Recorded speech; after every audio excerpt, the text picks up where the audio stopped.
Welcome to SAC news. మా ఛానల్ని like చేయండి, షేర్ చేయండి, సబ్స్క్రైబ్ చేయండి. రాష్ట్ర ముఖ్యమంత్రివర్యులు నారా చంద్రబాబు నాయుడు సోమవారం పోలవరం ప్రాజెక్ట్ పనులలో ప్రతి విభాగంలోని పనుల ప్రగతిని పరిశీలించారు. ముందుగా స్పిల్వే బ్లాక్ 26 వద్ద పనుల ప్రగతిపై అక్కడ అధికారులు ఏర్పాటు చేసిన ఎగ్జిబిషన్ పరిశీలించి పనుల ప్రగతిని ఇంజనీరింగ్ అధికారులను అడిగి తెలుసుకున్నారు.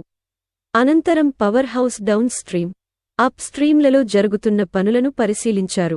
ఒక్కొక్క విభాగం వద్ద 10 నుండి 15 నిమిషాల వరకు సమయంను కేటాయించుకుని అక్కడ పనుల ప్రగతి, చేపట్టనున్న పనులను గురించి సవివరంగా ఇంజనీరింగ్ అధికారులను అడిగి తెలుసుకున్నారు.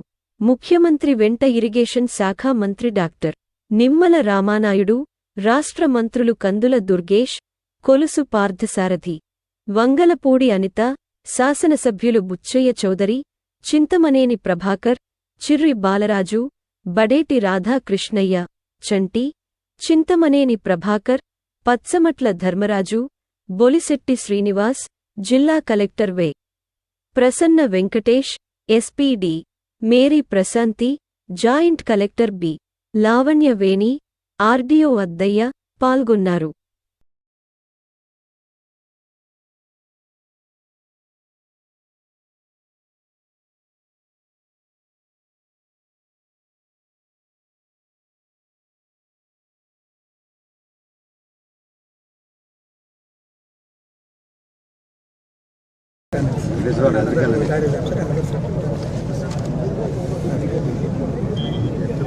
పోతున్నారని చెప్పేసి ఈ పోస్ట్ అంతా కూడా అలాగే అటు వదిలేసేసి, ఎందుకంటే సెటిల్ అయిన తర్వాత ప్రాబ్లం అబ్జర్వ్ చేసిన తర్వాత వెదర్ టు టేకప్ ఇన్ఫెక్షన్